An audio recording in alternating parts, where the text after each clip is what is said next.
close your eyes now, and let us begin a gentle journey into the world of coffee, a journey that explores not the jolt, not the rush, but the quiet, unexpected calm that coffee brings to the human brain. Imagine, if you will, a single coffee bean resting in your palm, smooth and dark. This tiny seed holds within it a story millions of years old, a story of how nature created something that would one day bring comfort to billions of human minds. The coffee plant first grew wild in the ancient forests of Ethiopia, in a time before civilization, before cities, before hurry. And in those quiet mountains, the Coffea arabica plant developed something remarkable, a natural compound called caffeine, not to wake us up, as you might think, but to protect itself, to keep insects away from its precious leaves. But here's where our story takes an interesting turn. When this caffeine enters the human brain, something unexpected happens, something that speaks to calm rather than chaos. You see, inside your brain right now, there are tiny messengers, neurotransmitters, they're called, and one of these messengers is named adenosine. Adenosine is your brain's gentle sleep signal. It builds up slowly throughout your day, like sand filling an hourglass, telling your neurons, softly, quietly, it's time to rest. Caffeine, this molecule from an ancient Ethiopian forest, has almost the same shape as adenosine, almost, but not quite. Like two keys that fit the same lock. And when caffeine arrives in your brain, it fits itself into adenosine's receptors, blocking adenosine from delivering its sleepy message.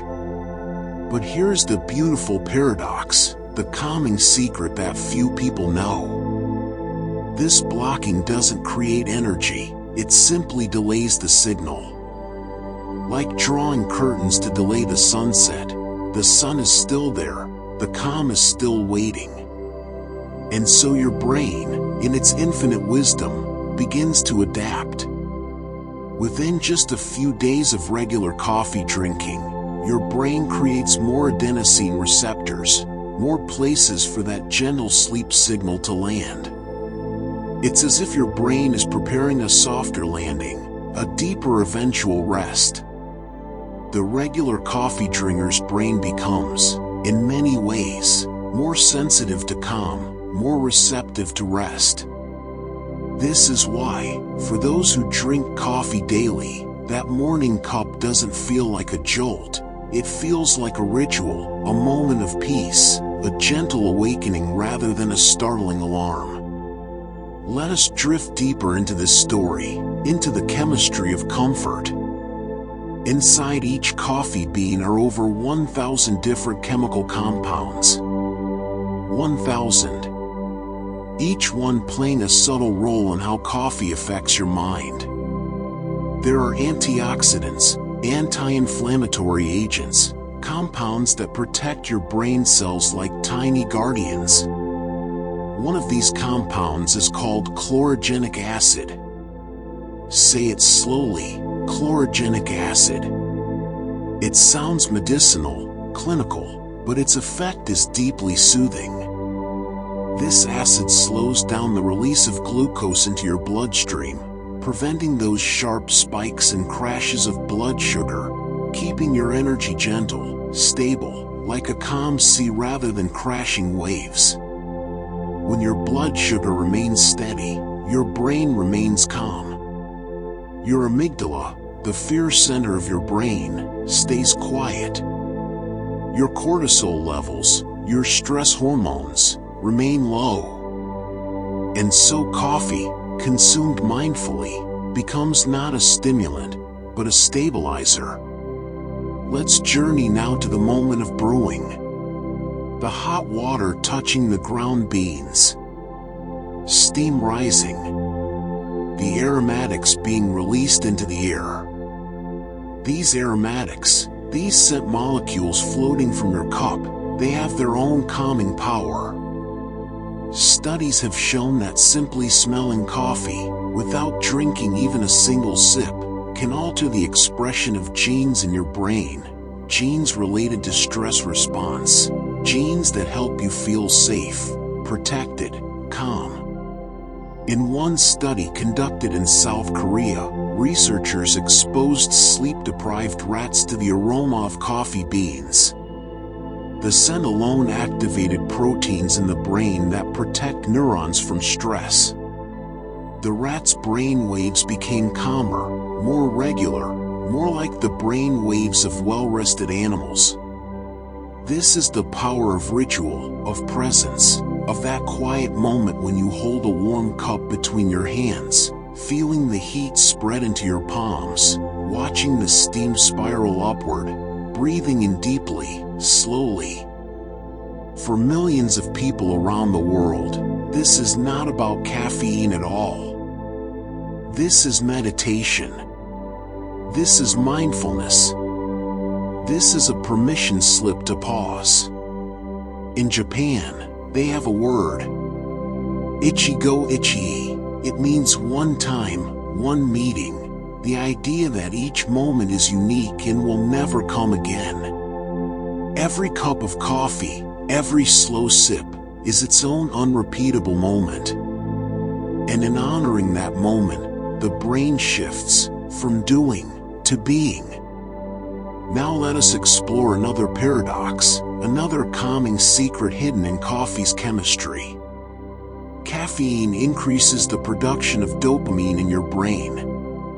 Dopamine is often called the reward chemical, but it's more than that. Dopamine is also the chemical of motivation, of purpose, of feeling that what you're doing matters. When dopamine rises gently, not in a sharp spike but in a soft wave, your brain feels satisfied, content. The anxiety of I should be doing something else begins to fade. You become present with whatever is in front of you. Whether that's a book, a conversation, or simply sitting in silence. This is why coffee shops have become the third place, not home, not work, but somewhere in between.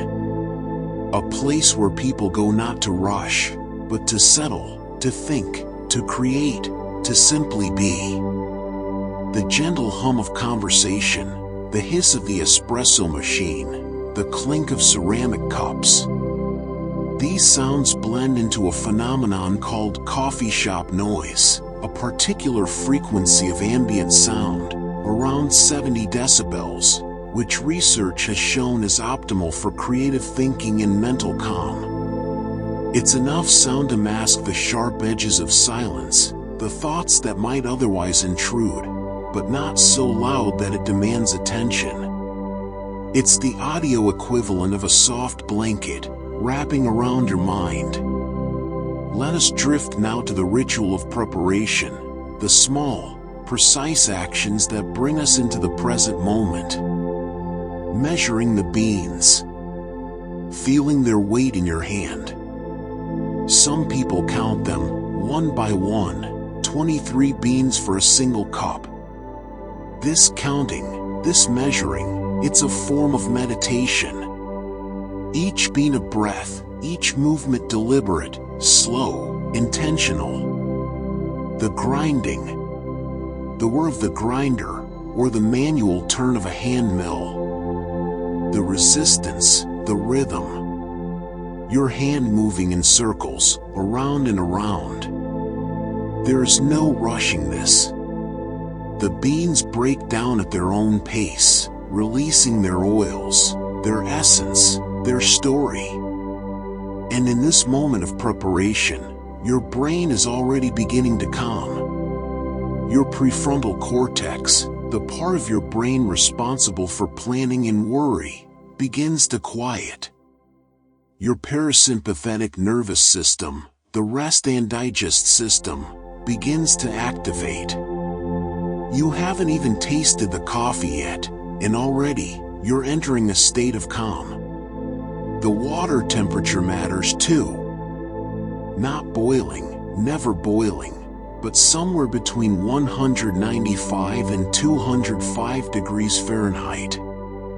This precision matters not because of perfection, but because the attention itself is calming. The focus on getting it just right. This is presence. This is care. When the hot water meets the grounds, extraction begins.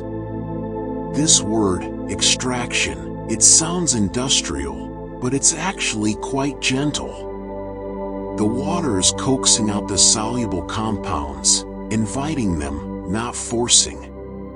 The good extraction takes time, 4 minutes for a French press, 30 seconds for an espresso. Each method has its own rhythm, its own breathing pattern. And as you wait, you practice patience. In our fast world, waiting has become uncomfortable.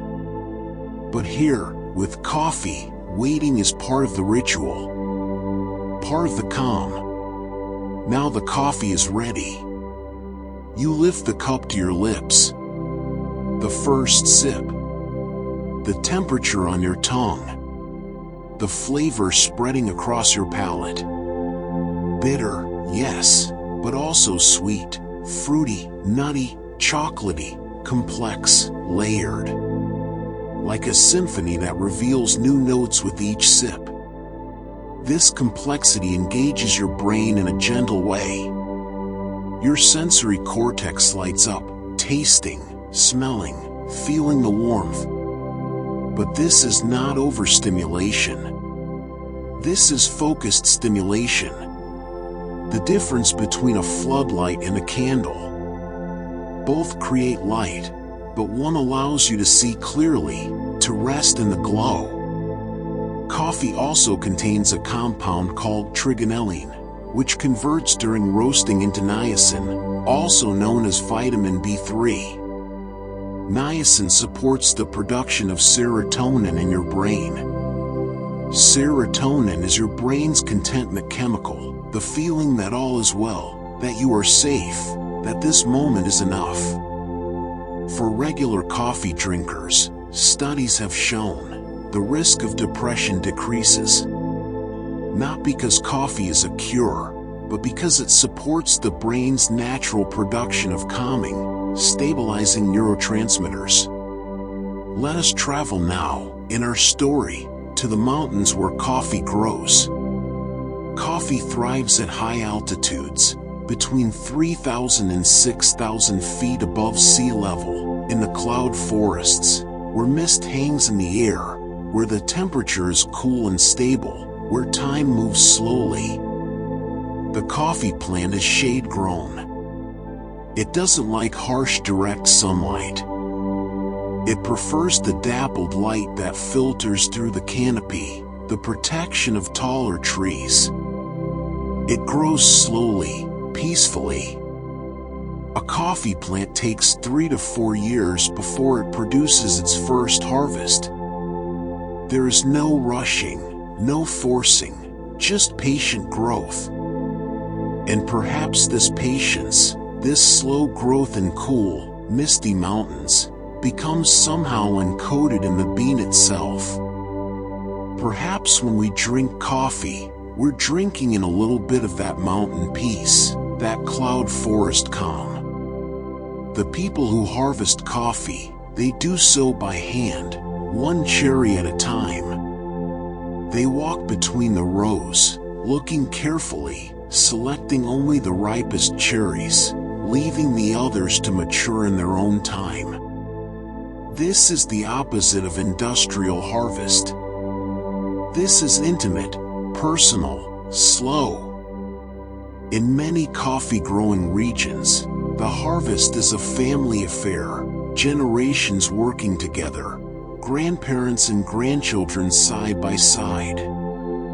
There's conversation, there's singing, there's the simple companionship of shared work. No hurry, no deadline more important than doing it right, doing it together. This human touch, this care, it becomes part of the coffee story. And when you drink that coffee, You're connected to those hands, those families, those mountains. You're part of a chain of calm that stretches across the globe. Now let us explore the warm sensation of coffee in your body. As you swallow, the warm liquid travels down your esophagus. You can feel it, a gentle warmth spreading into your chest, into your stomach. This warmth is deeply comforting to the human nervous system. Throughout history, warmth has meant safety. It's meant fire, shelter, survival. When you drink something warm, your body receives an ancient signal. You are not in danger, you are cared for, you can rest. The stomach contains its own nervous system, called the enteric nervous system, sometimes called the second brain. This network of neurons lines your digestive tract, and it's in constant communication with your brain, sending signals up through the vagus nerve. When warm coffee enters your stomach, it stimulates the vagus nerve. This nerve is the superhighway of calm in your body. When activated, it slows your heart rate, deepens your breathing, releases tension from your muscles, tells your entire system, all is well. This is why a warm drink, any warm drink, but especially one sipped slowly, mindfully, can shift you from stress to calm in just a few minutes. Coffee also stimulates gentle digestion, not aggressively, but like a soft wake-up call to your digestive system. This is why so many people have their morning coffee, their morning moment, and then feel settled, ready, grounded in their body. Let us drift deeper now, into the story of L-theanine. Though not found in coffee itself, this is important to our story. Many people combine coffee with tea, or add adaptogens, or drink coffee slowly with a mindful tea afterwards. L-theanine is an amino acid found in tea that promotes alpha brain waves, the brain waves of relaxed alertness, of meditation, of flow states. When combined with caffeine, L-theanine creates what researchers call calm focus. The caffeine provides gentle energy, the L-theanine removes the jitter, the anxiety, the edge. Together, they create a state of relaxed productivity, of being awake but not wired, present but not tense. This is why many coffee drinkers intuitively reach for their coffee slowly, sipping it over an hour or more, allowing it to mix with other rituals, with breakfast, with morning pages, with quiet contemplation. They're creating their own calm focus, their own gentle morning practice. Now, let us consider the social calm that coffee brings. Meeting a friend for coffee, this is different from other social engagements. There's no pressure, no agenda, just two people, two cups, and time to talk, or not talk, to simply be together. The coffee shop is a democratic space. Everyone is equal with a cup in hand. The CEO and the student, the artist and the accountant, all sitting at similar tables, sipping similar drinks. The playing field is leveled. The guard comes down. Conversation flows more easily, more authentically. Research in social neuroscience has shown that sharing a warm drink with someone, holding your own warm cup while they hold theirs, creates subconscious feelings of trust, of warmth toward that person. The physical warmth translates to emotional warmth. Metaphor becomes reality in the brain. This is why important conversations often happen over coffee. Why first dates, job interviews, reconciliations, moments of vulnerability, so often take place in the presence of coffee. The ritual creates safety, permission to open, to connect. And even drinking coffee alone, in the presence of others, creates a sense of community. You're separate, independent, but also part of something larger. The quiet collective of people choosing pause, choosing presence, choosing this moment. Let us turn now to the brain's default mode network. This is the part of your brain that activates when you're not focused on the outside world, when you're daydreaming, mind-wandering, reflecting. For many people, the moments with coffee are the moments when the default mode network comes alive. You're sitting, sipping, gazing out a window, and your mind begins to drift, not frantically, but gently, making connections, processing emotions, solving problems in the background. This mind wandering is not wasted time. It's essential to mental health, to creativity, to emotional regulation. And coffee creates the permission structure for this wandering. It says, you are doing something, you're drinking your coffee, so it's okay to just be, to think, to drift. The caffeine keeps you from falling asleep during this drift, but it doesn't demand focus. It holds you in that liminal space, between sleeping and doing, between rest and action. This is where insights emerge, where the brain reorganizes itself, where calm clarity arises. Now, deeper into our story, let us explore the antioxidants in coffee.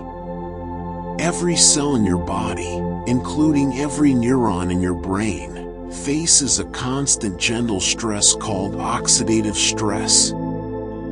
Free radicals, unstable molecules, bouncing around, potentially causing damage. This is normal, part of being alive. But coffee is one of the richest sources of antioxidants in the human diet. In fact, for many people in Western countries, coffee is their primary source of antioxidants, surpassing fruits and vegetables. These antioxidants, with names like caffeic acid, quinoids, and melanoidins, they neutralize free radicals, they protect your neurons, they reduce inflammation in the brain. And a brain with less inflammation is a calmer brain. A brain that responds to stress more appropriately, more proportionally, more peacefully. Studies have shown that regular coffee consumption is associated with a lower risk of neurodegenerative diseases. Alzheimer's, Parkinson's. The brain remains clearer, calmer, more itself, for longer. This protection accumulates slowly, cup by cup, day by day, year by year. It's not dramatic, it's not immediately noticeable, but it's there, working quietly, like a guardian that never sleeps. Let us journey now to the concept of hormesis, a beautiful principle in biology. Hormesis is the idea that small amounts of stress, manageable stress, actually make a system stronger, more resilient. Caffeine is a mild stressor to your cells. It challenges them, gently.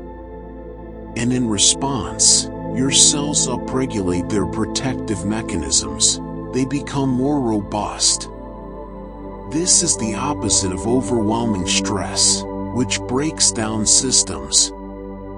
This is the stress of exercise, of cold water, of fasting, of learning something new. Stress that says, you can handle this, you are capable, you are strong. And when your cells know they are strong, when they have been tested and have not broken, a deep biological calm emerges. The calm of confidence, of capability, of resilience. Regular coffee drinkers, their cells have been gently trained, day after day. They're prepared. They're sturdy. And this cellular calm radiates upward, into the whole organism, into the whole being, into you. Now let us slow even further, into the meditation of the pour-over. The pour-over method requires you to pour water slowly, in concentric circles, over the coffee grounds. You must be present. You must watch the bloom, the way the grounds first expand and release gas, like the coffee is breathing, coming alive. Then you pour again, slowly, keeping the water level steady, not too fast, not too slow. Your hand must be steady, your attention fully present. There is no multitasking during a pour-over. No checking your phone, no letting your mind drift to your to-do list. This is forced meditation, disguised as coffee preparation. And by the time your coffee is ready, your mind has already shifted, already calmed. The coffee itself is secondary. The process is the point. In Japan, the Kissaten, the traditional coffee shop, elevates this to an art form. The coffee master, dressed formally, moves with precision, with reverence. Each gesture deliberate, economical, perfect. They might spend 8 minutes preparing a single cup. And the customer waits, quietly, watching, or not watching, simply being. No one is rushing. No one is impatient. The wait is honored. The process is respected. And when the coffee finally arrives, it's not just a drink. It's a gift. A moment. A meditation made liquid. Let us consider now the evening coffee drinker, the paradox of the late-day cup. Some people, they drink coffee in the evening, even before bed. And they sleep perfectly well. How can this be? Part of the answer is tolerance. Their adenosine receptors have adapted. But part of it is ritual. For these people, coffee is not a stimulant. It's a signal. A signal that says, the day is ending, work is done, now is time for rest.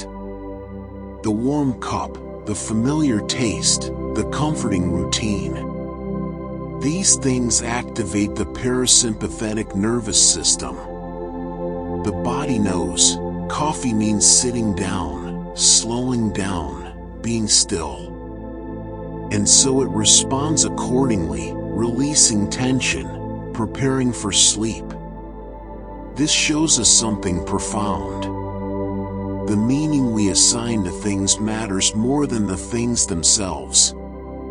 If coffee means calm to you, your brain and body will respond with calm. Expectation shapes reality. Ritual creates response. Decaffeinated coffee offers its own story here. All the ritual, all the aromatics, all the antioxidants, all the warmth and flavor and comfort, with minimal caffeine. For those who want the experience without the stimulation, the ceremony without the buzz. The process of decaffeination is gentle. The green beans are steamed. The caffeine dissolves into water or organic solvents. The beans are dried, roasted, ground, brewed. And what remains is still coffee, still complex, still comforting, still capable of creating that moment of pause. Now let us float into the concept of coffee as a transitional object. Psychologists use this term, transitional object, to describe items that help us move between states. A child's blanket, a familiar song, a worn book. These objects provide comfort during change, during uncertainty. Coffee serves this role for millions. It marks the transition from sleep to waking, from home to work, from private to public self. It eases these transitions, makes them smoother, less jarring. Without coffee, the morning might feel abrupt, chaotic, too sudden. But with coffee, there's a bridge, a gentle crossing from one state to another. Your brain doesn't have to shock itself awake. It can ease into alertness, gradually, peacefully. The same is true for the afternoon coffee. It bridges the energy dip, the transition from morning productivity to afternoon sluggishness. It smooths the curve, keeps you steady, prevents the crash. This steadiness, this buffering against sharp changes, this is deeply calming to the nervous system. The nervous system prefers gradual change, sustainable rhythms. Coffee provides this, not through force, but through gentle, consistent support. Let us drift now to the molecular level, to adenosine triphosphate. ATP, the energy currency of your cells. Caffeine doesn't create ATP. This is important to understand. It doesn't generate energy from nothing. Instead, it affects how you perceive and use the energy you already have. By blocking adenosine, caffeine prevents you from feeling the depletion of ATP, from feeling tired. But the ATP is still being used, still being consumed. Which is why, when the caffeine wears off, the tiredness that was waiting finally arrives. This is why the key to calm coffee consumption is moderation, consistency, timing. Not using coffee to override your body's needs, but to gently modulate them, to smooth the peaks and valleys, to support your natural rhythms rather than fighting them. When used this way, coffee becomes a tool of self-care, of self-knowledge. You learn your rhythms, when you naturally dip, when you naturally rise. And you use coffee not to create energy you don't have, but to support the energy that's there, waiting to be accessed. This is wisdom. This is balance. This is calm. Now let us explore the gut-brain axis in more depth. This bidirectional highway of communication. Your gut microbiome, the trillions of bacteria living in your intestines, they're affected by coffee. Coffee acts as a prebiotic, feeding certain beneficial bacteria, helping them thrive. These beneficial bacteria produce neurotransmitters. GABA, which calms the brain, serotonin, which stabilizes mood, dopamine, which motivates and rewards. In fact, 90% of your body's serotonin is produced in your gut, not in your brain. When your gut is healthy, when these bacteria are balanced and thriving, they send calm signals up to your brain through the vagus nerve. They tell your brain, all is well, digestion is happening, nutrients are being absorbed, the system is working. And your brain, receiving these signals, can relax, can trust, can let go of low-level vigilance. This is the calm of a body that knows it's being taken care of. Coffee also stimulates the production of stomach acid, which aids digestion. Proper digestion, breaking down food completely, extracting all nutrients. This prevents the inflammation and discomfort that can arise from poor digestion. And a comfortable gut is a calm gut, which means a calm brain. Let us journey now to the concept of routine and circadian rhythms. Your body runs on a 24-hour cycle, the circadian rhythm. This internal clock regulates sleep, hunger, body temperature, hormone production, mood. It's constantly working to predict what comes next, to prepare you, to optimize your function. When you drink coffee at the same time each day, your circadian rhythm learns this pattern. It begins to expect the caffeine, to prepare for it, to work with it rather than being surprised by it. This predictability is calming to your system. Your body likes knowing what's coming. It can prepare, adjust, coordinate all its functions around this known event. This is why shift workers, people with irregular schedules, often struggle with coffee. The unpredictability creates stress in the system. But for those with regular routines, coffee becomes woven into the rhythm, becomes part of the body's own internal symphony. The morning light, the coffee, the breakfast, the shower. Each element cues the next. And your body and brain, they flow through this sequence smoothly, confidently, calmly, like a river following its ancient bed. Now, deeper still, let us consider the phenolic compounds in coffee. These compounds have anti-inflammatory properties. They reduce inflammation throughout the body, including in the brain. And chronic inflammation in the brain is linked to anxiety, to depression, to cognitive decline. By reducing this inflammation, coffee helps maintain the integrity of the blood-brain barrier. This barrier protects your brain, filters what can enter, keeps harmful substances out. When it's healthy and strong, your brain is protected, safe, calm. One particular compound, called cafestol, stimulates the production of glutathione. Glutathione is your body's master antioxidant. It protects cells from damage, supports detoxification, maintains cellular health. Higher levels of glutathione in the brain are associated with better mood, clearer thinking, more resilience to stress. Your neurons, swimming in this protective sea, can function optimally, can communicate clearly, can rest when it's time to rest. Let us now explore the social history of coffee, the coffee house culture. In 17th century England, coffee houses were called penny universities. For the price of a penny, which bought you a cup of coffee, you could sit all day, listening to debates, discussions, lectures, learning from scholars and thinkers.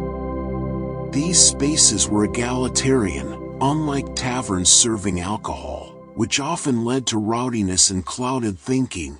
Coffee houses promoted clarity, conversation, the exchange of ideas. They were centers of the Enlightenment, of scientific revolution, of social progress. And why? Because coffee provided what alcohol could not. A way to gather, to socialize, to lower inhibitions slightly, to feel brave enough to speak, but without losing clarity, without losing control. The calm courage that coffee provides. The gentle confidence. In the Ottoman Empire, the coffee house was where poets gathered, where music played, where chess was pondered for hours.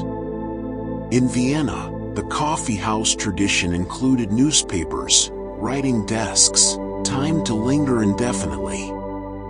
No pressure to leave. No rush to finish.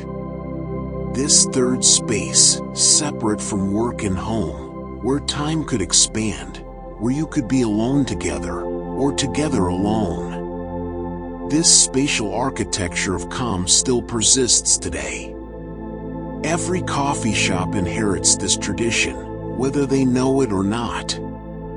Let us slow even more now into the molecular dance of coffee and DNA. Studies have shown that coffee consumption influences gene expression. It upregulates genes involved in cellular repair, in antioxidant production, in anti-inflammatory responses. It downregulates genes involved in cell death, in inflammatory cascades. This is epigenetics. The environment, what you consume, what you experience, it doesn't change your DNA sequence, but it changes which genes are turned on or off, how loudly they speak, how actively they work. Regular coffee consumption essentially tells your DNA, prioritize protection, prioritize repair, prioritize resilience. And your cells, obedient to these signals, shift their resources accordingly. They build stronger defenses, better systems, more robust functions. This happens slowly, quietly, invisibly, cup by cup, day by day. Your cells are being instructed, and they're learning, adapting, becoming more capable of maintaining calm even under stress.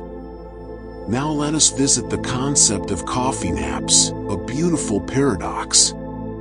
Some people drink a cup of coffee, then immediately lie down for a 20-minute nap. This seems contradictory, but it works beautifully. Caffeine takes about 20 minutes to fully enter your bloodstream and reach your brain. So during those 20 minutes, you can sleep. And while you sleep, your brain clears adenosine, the sleep signal, from your receptors. When you wake, the caffeine is just arriving, and there's less adenosine to compete with. So you feel more refreshed than you would from the nap alone, or from the coffee alone. The combination is synergistic. But more than the science, this practice speaks to a deeper truth. Coffee doesn't have to mean go. It can mean rest. It can be permission to lie down, to close your eyes, to trust that you'll wake, to trust the process. The ritual before the rest, the warm cup cradled in your hands, the last few sips before you set it down and recline. This is self-care. This is listening to your body. This is calm. Let us explore now the temperature arc of coffee drinking. That first sip, it's hot, maybe too hot. You sip carefully, tentatively, blowing across the surface, watching the ripples, waiting. As it cools, you sip more freely, more deeply. The flavor changes with temperature. Different compounds become more or less noticeable. At high heat, bitterness dominates. As it cools, sweetness emerges, complexity reveals itself.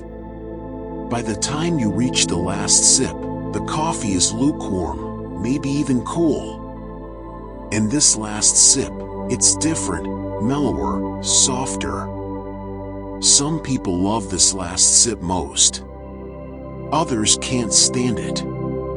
But either way, it marks an ending, a completion. This temperature arc is a journey, from hot to cold, from intense to gentle, from beginning to end. And you experience this journey, this change, this impermanence. It teaches you, nothing stays the same, everything changes, and that's okay, that's natural, that's how it should be.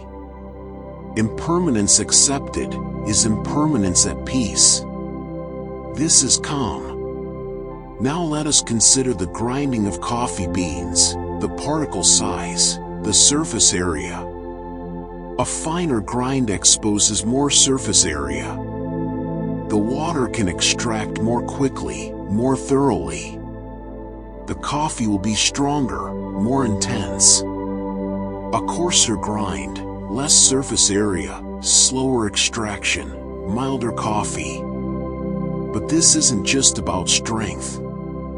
It's about control, agency. You decide how you want to experience your coffee. You adjust the grind to match your mood, your method, your moment. This sense of control, of being able to adjust and fine-tune your experience, this is calming. It says, you have choice, you have influence over your experience. You're not helpless, you're not just receiving, you're creating. And in the act of grinding, especially with a manual grinder, there's a meditative rhythm. Your hand turns the crank, around and around. You feel the resistance, you hear the beans cracking, splintering, becoming smaller. You're participating in transformation. You're part of the process. This is the opposite of passive consumption. This is active engagement, mindful preparation. And this engagement, this investment of effort and attention, makes the coffee taste better. Makes the moment more meaningful. Makes the calm more earned, more real.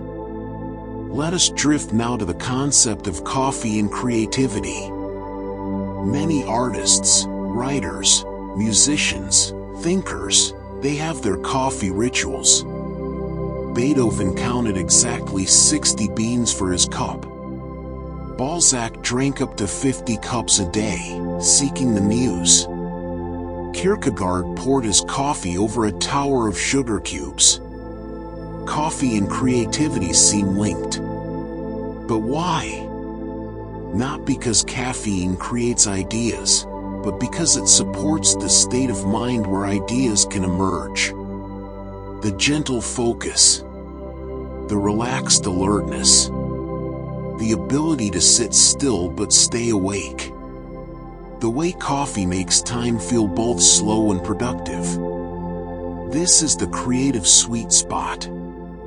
Between too relaxed and too tense.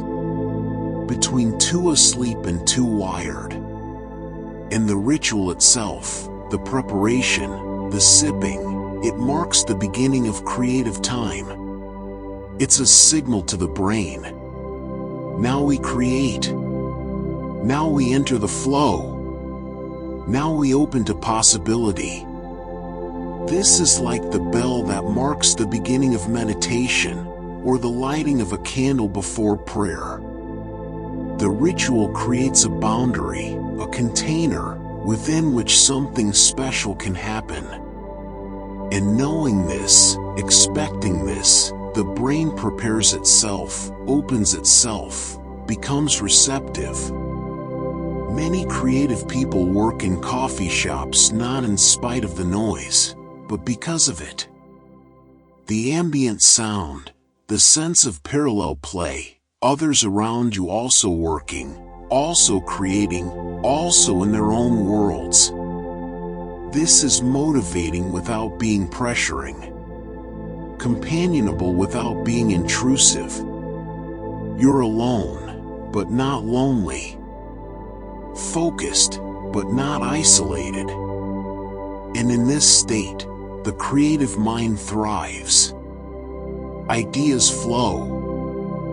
Words come. Solutions emerge. All while your coffee cools slowly beside you. Let us journey now to the roasting process. The transformation of the green bean. Green coffee beans, they're pale, dense, grassy smelling. They contain all the potential of coffee, but they're not yet coffee. They need heat, transformation, time. As the beans roast, they change color, from green to yellow to tan to brown. They expand, they crack, once, then if roasted longer, they crack again. Different roast levels have different profiles, different flavors, different caffeine levels. Light roasts, they retain more of the original character of the bean, more acidity, more of the flavor of the place where they grew. More caffeine too, since caffeine degrades slightly with longer roasting. Dark roasts, they taste more of the roasting process itself, smoky, bold. The origin becomes less distinct. Less caffeine, but often perceived as stronger because of the bold flavor. There's no better or worse, only different. And this diversity, this spectrum of possibility from a single source, this teaches us that one thing can be many things, that transformation is natural, that change is not loss, it's evolution. The roaster, the person guiding this transformation, they must be attentive, present. A few seconds too long and the beans are burnt. A few seconds too short and they're underdeveloped. They watch, they listen for the cracks, they smell the changes in the air. This is mastery, not domination. It's partnership with the process, reading the signs, responding appropriately. Not forcing, not rushing, but also not passive. Active attention. Calm focus. This is the roaster's meditation. Now let us explore the concept of terroir. The taste of place. Wine drinkers know this word, terroir. The idea that where something grows, the soil, the climate, the altitude, the rainfall, all of this becomes expressed in the taste. Coffee has terroir too. Coffee from Ethiopia tastes different from coffee from Colombia, different from coffee from Indonesia. The volcanic soil of Guatemala, the high altitude of Kenya, the rainy season of Costa Rica. All of this, you can taste it. When you drink coffee, you're tasting a place you've maybe never been. You're experiencing the sun that shone on those mountains, the rain that fell on those trees, the hands that picked those cherries. You're connected, across space, across distance, to somewhere else, someone else. This connection is grounding. It reminds you that you're part of a larger world. That your morning, your moment, is connected to someone else's afternoon, someone else's labor, someone else's land. This perspective, this sense of connection, it's calming. It pulls you out of your own narrow concerns, your own small anxieties. It says, you're part of something bigger. And being part of something bigger, that's where meaning lives. That's where calm lives. Let us slow now, into the silence between sips. You sip, you swallow, you set down the cup. And then, a moment of nothing. Of not sipping. Of not doing. Just being. These micropauses, they're essential. Without them, coffee becomes gulping, becomes mindless consumption. But with them, coffee becomes a series of moments. A string of present instances. In these pauses, you might look out the window. You might feel the chair beneath you. You might hear the sounds around you. Or you might simply rest in the slight buzz of flavor still on your tongue. This is meditation in disguise. This is mindfulness without the pressure of formal practice. You're not trying to meditate. You're just drinking coffee, slowly, with awareness, and yet, It's the same presence, the same peace. Some of the calmest people in the world, they're not doing special practices. They're just doing ordinary things, extraordinarily slowly, extraordinarily fully. Coffee, when drunk this way, becomes one of those ordinary, extraordinary things. Now let us visit the chemistry of milk and coffee, for those who take their coffee this way. Milk contains tryptophan, an amino acid that your body converts to serotonin, and then to melatonin. Both calming, both soothing. The fat in milk also slows the absorption of caffeine, making the effect more gradual, more gentle, less jarring. The proteins in milk, when they mix with coffee, they create new flavor compounds. They mellow the bitterness, add sweetness, create a rounder, softer experience. Some people need this softness, this mellowing. In the act of adding milk, watching the cream swirl, watching the coffee lighten. This too is meditative. The visual pleasure, the transformation of black to brown, the marbling effect, mesmerizing. In some cultures, milk is not traditional. The coffee is drunk black, strong. In others, milk is essential, expected. There's no right way. Only your way. And knowing your way, honoring your preferences. This too is calm. The calm of self-knowledge, self-acceptance. Let us explore now the concept of enough. How much coffee is too much? How much is just right? This varies by person, by tolerance, by sensitivity, by habit. But somewhere, for everyone, there's a sweet spot. An amount that enhances without overwhelming. That supports without depleting. Finding this sweet spot requires attention, experimentation, listening to your body. Some people, 1 cup is perfect. More than that and they're jittery, anxious, can't sleep. Others, 3 or 4 cups, spread throughout the day, and they feel balanced, steady, focused. This is personal science. You are the laboratory, the experiment, the scientist. And the data is how you feel. Not what the research says, not what your friend does, but what works for you, in your body, in your life. And once you find your enough, staying there, honoring that boundary. This is self-respect. This is wisdom. This is calm. The calm of knowing your limits and loving them, rather than fighting them. Now let us journey to the coffee ceremonies of Ethiopia. The birthplace of coffee. In Ethiopia, coffee is not a quick transaction. It's a ceremony, called buna.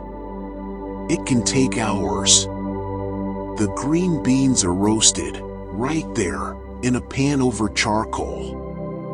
The aroma fills the room. Everyone smells it, anticipates.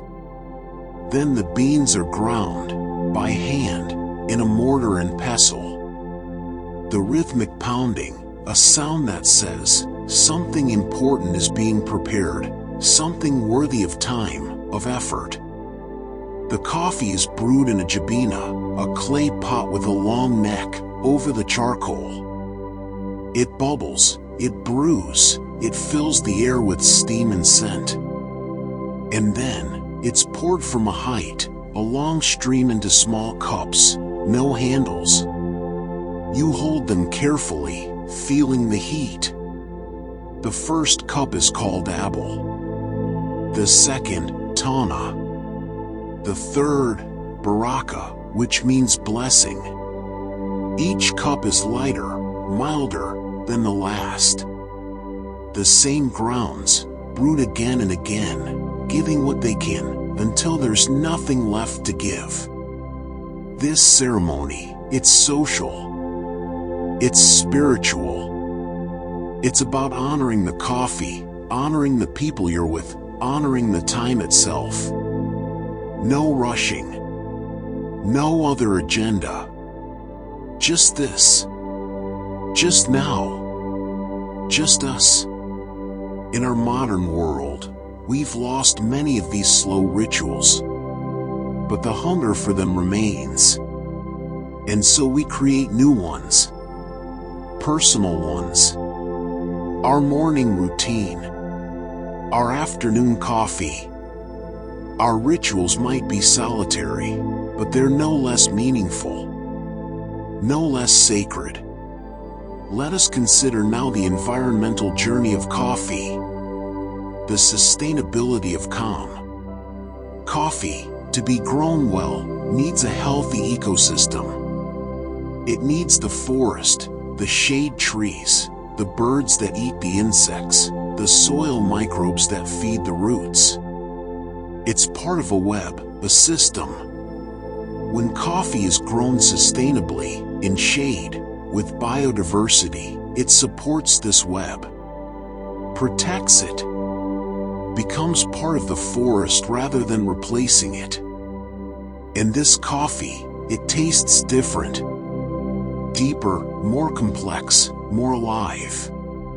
When you choose this coffee, you're voting, with your purchase, for a calm approach to agriculture. For working with nature, not against it. For slow growth, patient harvest, respect for the land. And somehow, maybe, some of that peace enters the bean, enters the cup, enters you.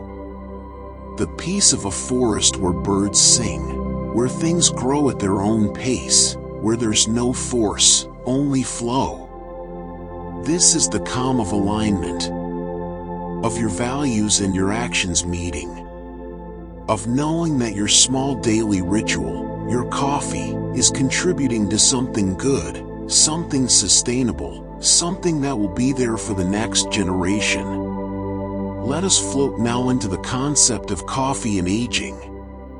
The long view. Studies show that regular coffee drinkers, they tend to live longer. Their brains age more slowly. Their risk of heart disease decreases.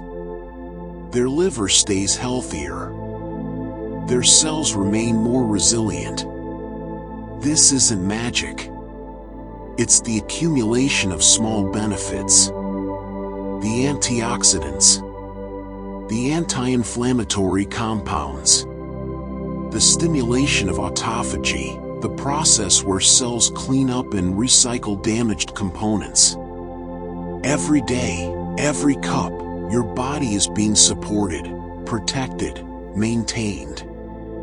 Like regularly oiling a machine, changing the oil in a car. These small acts of maintenance, they add up. They extend function. They preserve capacity. And knowing this, that your daily ritual is also a daily investment in your future self. This is calming. It's the calm of planting trees you'll sit under in old age. The calm of taking care, of being wise, of thinking long term. You're not just drinking coffee for today's boost. You're drinking it for 10 years from now, 20 years from now, for the brain you'll want to still have, for the body you'll want to still inhabit. This long view, it changes how it tastes. Makes it sweeter, more precious. Now let us explore the quiet joy of the perfect cup. Sometimes, not always, but sometimes, everything aligns. The beans are fresh. The water temperature is exactly right. The grind is perfect. Your timing is impeccable. Your attention is full. And the result is transcendent. This cup, It's better than all the others. It's balanced, complex, alive with flavor. You taste notes you've never noticed before. The finish lingers perfectly. Everything is harmony. This perfect cup, it's a glimpse, a reminder that perfection is possible. That when you pay attention, when you care, when you take your time, beautiful things emerge. This is true of coffee, and it's true of life.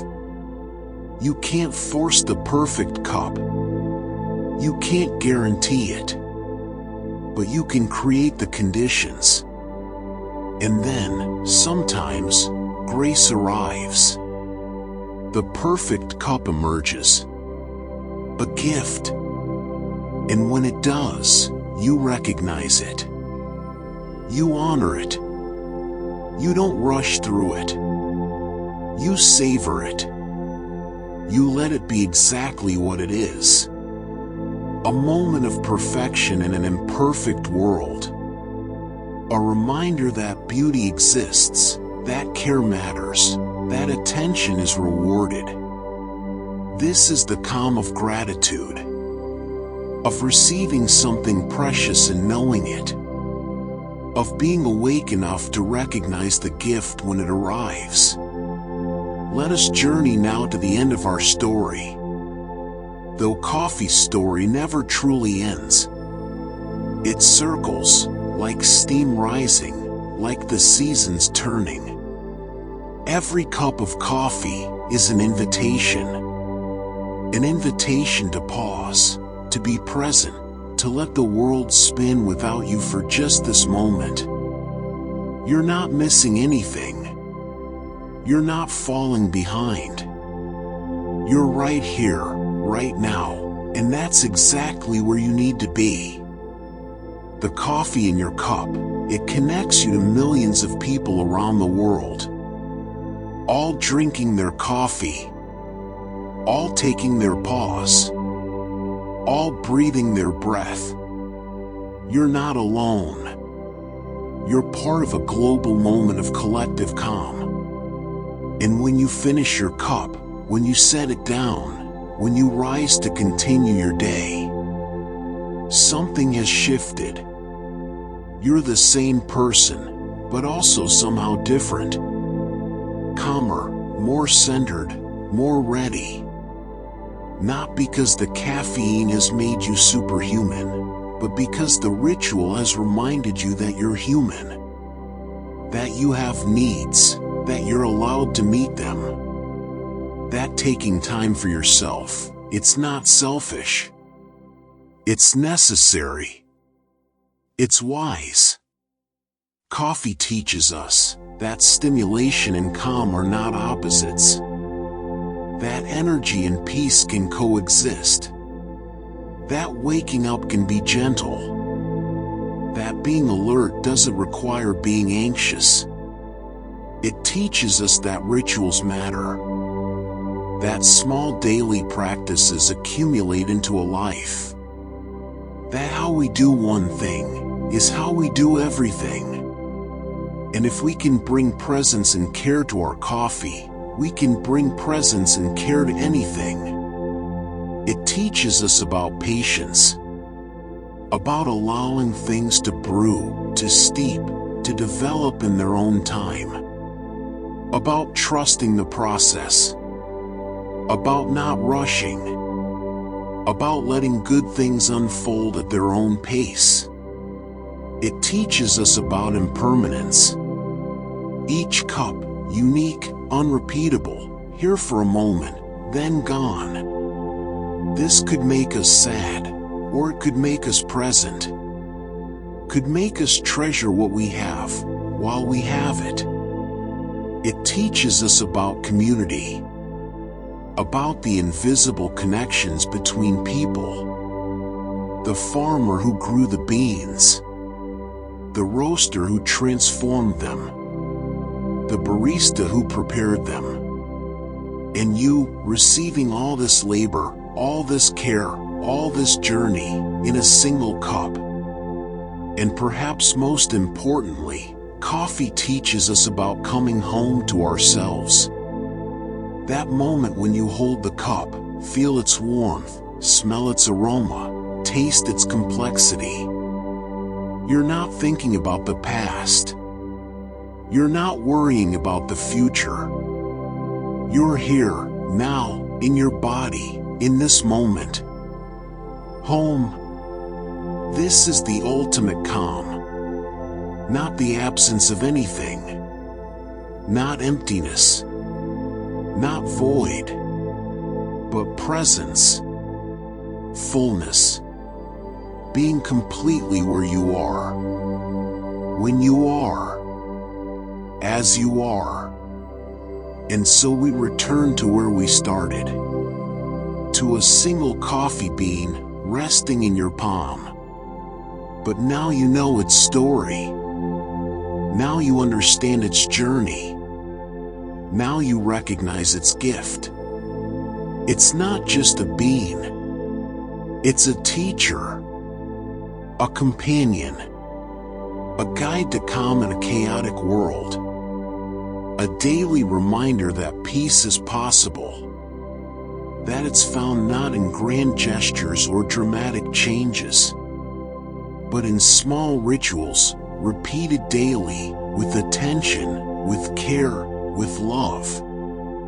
So tomorrow morning, when you brew your coffee, when you take that first sip, remember, you're not just drinking a beverage. You're participating in a meditation. You're joining a global community.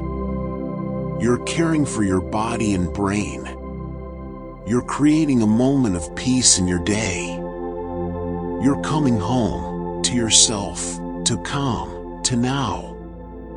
And that is the quiet magic, the gentle power, the profound gift of coffee.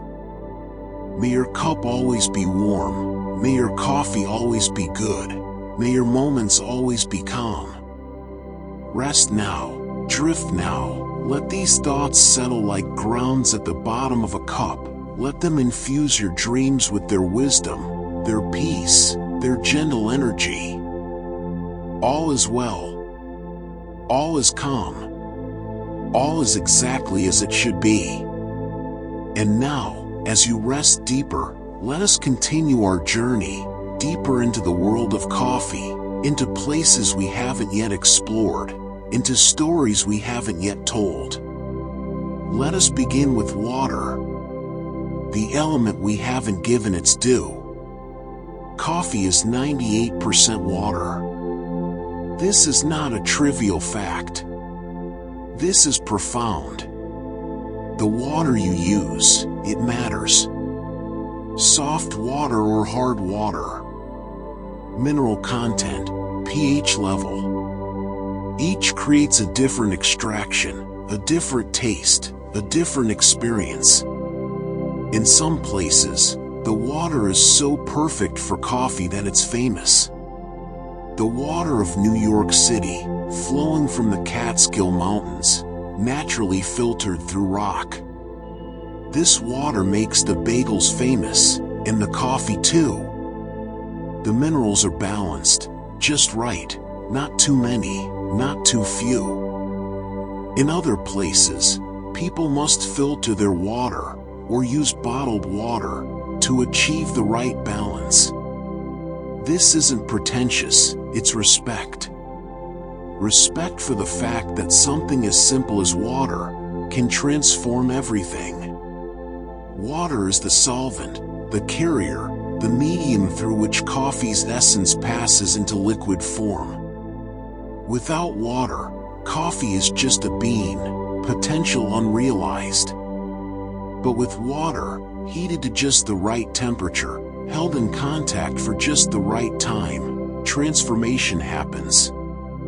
Chemistry becomes experience. Matter becomes meaning. And when you drink this water that has passed through coffee, you're drinking something ancient. Water that has cycled through the earth for billions of years. The same water that dinosaurs drank, that fell as rain on ancient forests, that carved the Grand Canyon. Now passing through you, carrying the essence of coffee, connecting you to deep time, to the water cycle itself. This perspective, this sense of participating in something vast and eternal, it's humbling, calming. You're not separate from nature. You are nature, drinking itself, sustaining itself, continuing its endless cycle. Let us drift now into the world of coffee genetics. The DNA of calm. There are over 124 species of coffee plants, but only 2 are commonly cultivated. Coffea arabica and Coffea canephora, which we call Robusta. Arabica is the delicate one, the complex one. It grows at high altitudes, it's susceptible to disease, it requires care. It's like a sensitive artist, capable of great beauty but needing the right conditions. Robusta is hardier. It grows at lower altitudes. It has twice the caffeine of Arabica. It's bitter, less complex, but strong, resilient. Like a worker, dependable, tough.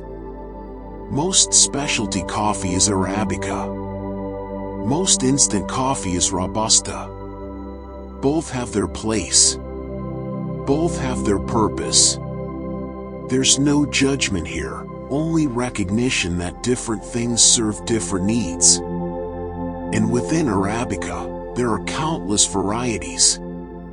Bourbon, Typica, Geisha, Caturra, each with its own genetic signature, its own flavor profile, its own history. Plant breeders work to create new varieties, combining disease resistance with flavor, productivity with sustainability. This is slow work. A new variety might take decades to develop, to test, to perfect. This patience at the genetic level, this willingness to work across decades, across generations, to create something better. This mirrors the patience coffee asks of us. The slow sip, the unhurried morning, the long view. Everything about coffee, from its DNA to its consumption, teaches patience. And patience is the foundation of calm. Now let us explore the chemistry of acidity in coffee. Not the harsh acidity of sourness, but the bright acidity of life. Coffee contains many organic acids. Chlorogenic acid we've mentioned, but also conic acid, citric acid, malic acid, acetic acid. Each contributes to what we call brightness in coffee. That spark on the tongue, that liveliness. These acids, they're antioxidants. They protect your cells. They also stimulate saliva production, which aids digestion. They wake up your taste buds, make them more sensitive, more alive to flavor. A coffee with good acidity, it's not sour, it's vibrant. Like the difference between a flat photograph and one with depth and dimension. The acidity provides contrast, interest, complexity. And as coffee cools, the perception of acidity changes. What tastes sharp when hot becomes mellow when warm. This evolution of flavor across temperature, it's like watching a sunset. The same sun, but the light changes, the colors shift, beauty and transformation. Some people add salt to their coffee. Just a tiny pinch. This isn't strange, it's chemistry.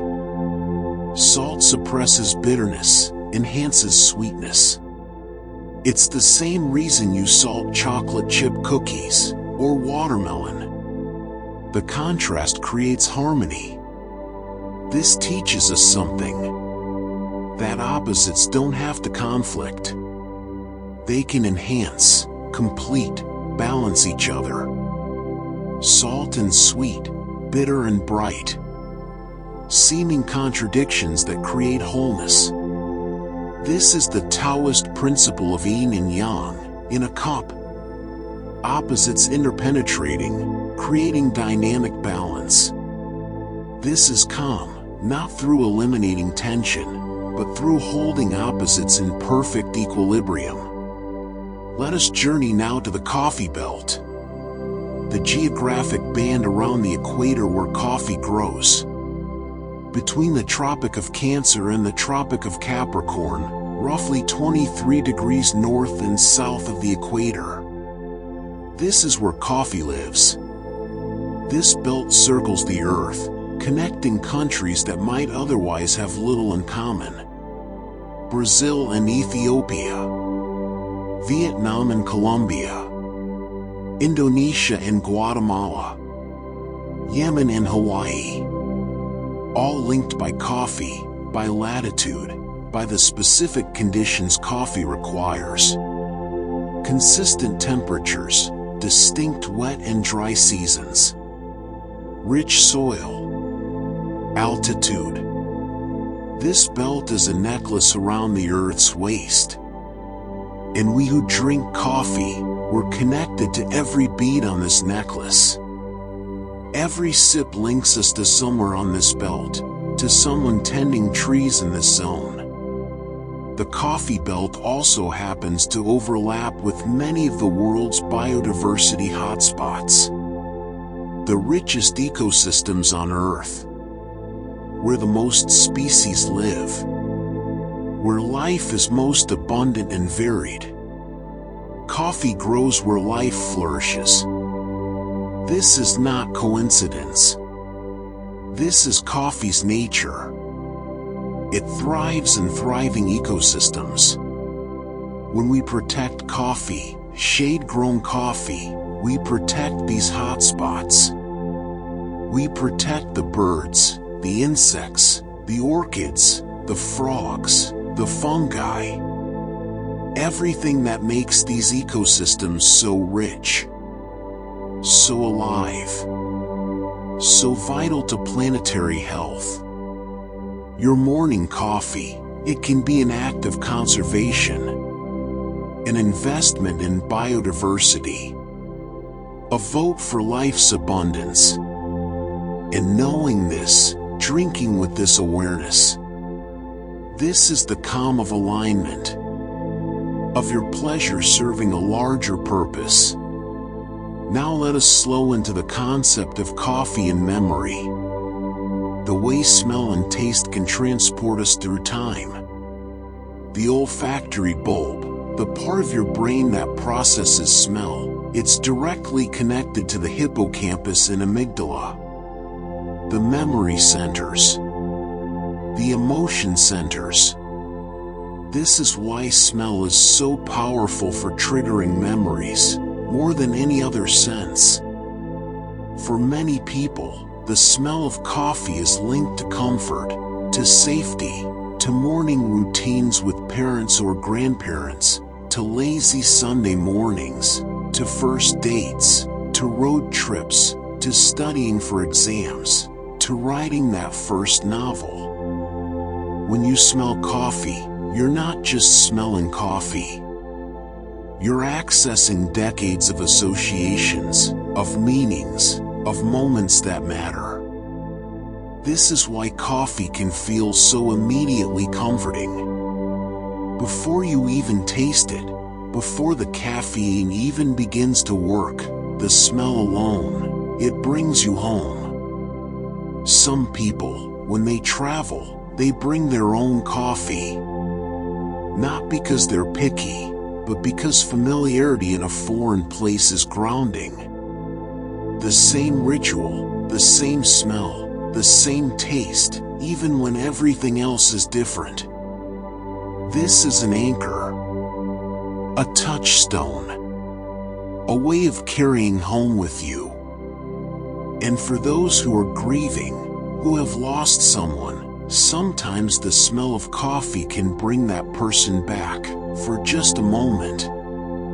The way their hands looked holding a cup, the sound of the coffee maker in the early morning, the ritual of sitting together in comfortable silence. This is bittersweet, painful and beautiful at once. But it's also healing. Memory is how we keep people alive. Keep moments alive. Keep love alive. And coffee, generous coffee, it facilitates this. It opens the door to memory, gently, safely. This is the calm of continuity, of knowing that nothing is truly lost, that the past lives in the present, that love persists, that what mattered still matters. Let us explore now the concept of coffee cupping, the professional tasting ritual. Coffee professionals, they cup coffee to evaluate quality, to compare batches, to identify flavors. The process is precise, methodical, almost ceremonial. Ground coffee in small cups. Hot water poured over. A crust forms on top. Then they break the crust with a spoon, leaning close to smell the aroma released. This is the fragrance evaluation, the first impression. Then they slurp the coffee, not sip, slurp, drawing it across the entire tongue, aerating it, so it reaches all the taste receptors at once. The sound is loud, startling to observers, but necessary. This is how you taste properly, how you evaluate completely. They spit it out, taste the next sample, spit again, moving through sometimes dozens of samples, noting acidity, body, flavor notes, aftertaste, balance, complexity. To the outsider, this might seem clinical, removing the pleasure from coffee. But to the cupper, this is love. This is devotion. This is the desire to understand coffee so deeply that you can recognize its potential, can honor its unique character, can match it with the people who will appreciate it most. It's like a matchmaker, knowing people deeply, knowing coffee deeply, bringing them together. And when the match is right, when someone finds their perfect coffee, that's not commerce, that's service, that's care. This depth of knowledge, this expertise built over years of attention, it's available to anyone. You don't need to be a professional to develop your palate, to notice nuances, to appreciate complexity. You just need to pay attention, to be curious, to sip slowly, to notice. And in noticing, in attending, in being present with what you're tasting, you're meditating. You're cultivating awareness. You're training your mind to be here, now. This is calm. The calm of focus, of presence, of care. Let us drift now to the concept of coffee and exercise. An unexpected pairing. Athletes often consume coffee before training, before competition. The caffeine improves endurance, increases strength, enhances focus, reduces perceived exertion. You can work harder, for longer, and it feels easier. But beyond performance, coffee affects how exercise makes you feel. After exercise, when you're tired, coffee helps with recovery. The antioxidants reduce muscle inflammation. The caffeine helps with glycogen replenishment. The ritual provides a reward, a marker that says, "You've done the work, now you rest." Some people have their post-workout coffee as a sacred ritual. Sitting in their gym clothes, still sweaty, slowly sipping, feeling their heart rate return to normal, their breathing slow, their muscles relax. This transition from exertion to rest, marked by coffee. It's a boundary, a bridge. And there's something deeply satisfying about earning your coffee. About feeling that you've moved your body, spent your energy, and now you're replenishing, recovering. This is the cycle of effort and rest, of yang and yin. Neither can exist without the other. This is sustainable energy. Not the energy of burning the candle at both ends, but the energy of cycles. Work and rest. Exertion and recovery. Coffee supporting both sides. Both states. This is balance. This is calm. Now let us explore the microclimates within coffee farms. The diversity within unity. On a single farm, different areas produce different coffee. The beans from the sunny slope taste different from the beans from the shaded valley. The trees at the top of the hill produce different cherries from the trees at the bottom. Altitude, sun exposure, drainage, soil composition, even neighboring plants, all create subtle variations. And skilled farmers know this. They harvest and process different sections separately, creating microlots, each with its own character. This is the opposite of homogenization. This is honoring difference, celebrating uniqueness, recognizing that even within one farm, diversity exists. And that's good, that's desirable, that's what creates complexity and interest. When you drink a microlot coffee, you're tasting a very specific place, not just a country or a region, but a particular hillside, a particular grove of trees. Maybe only 100 trees. Maybe only one harvest. This coffee is limited, temporary, unrepeatable. This exclusivity could create anxiety, the fear of missing out. But it can also create appreciation. The recognition that you're experiencing something rare, something special. This moment, this cup, this specific expression of coffee. You're here for it, present for it. And that's enough. That's perfect. This is the calm of gratitude. Of receiving the rare without needing to possess it. Of enjoying the temporary without grieving its passing. Of being present with what is, exactly as it is, for exactly as long as it lasts. Let us journey now into the world of coffee in the liver. An organ we rarely think about, but which coffee deeply supports. Your liver, working silently in your abdomen, performs over 500 functions. It detoxifies your blood, produces proteins, stores energy, regulates hormones. It's one of the hardest working organs in your body, and one of the most forgiving.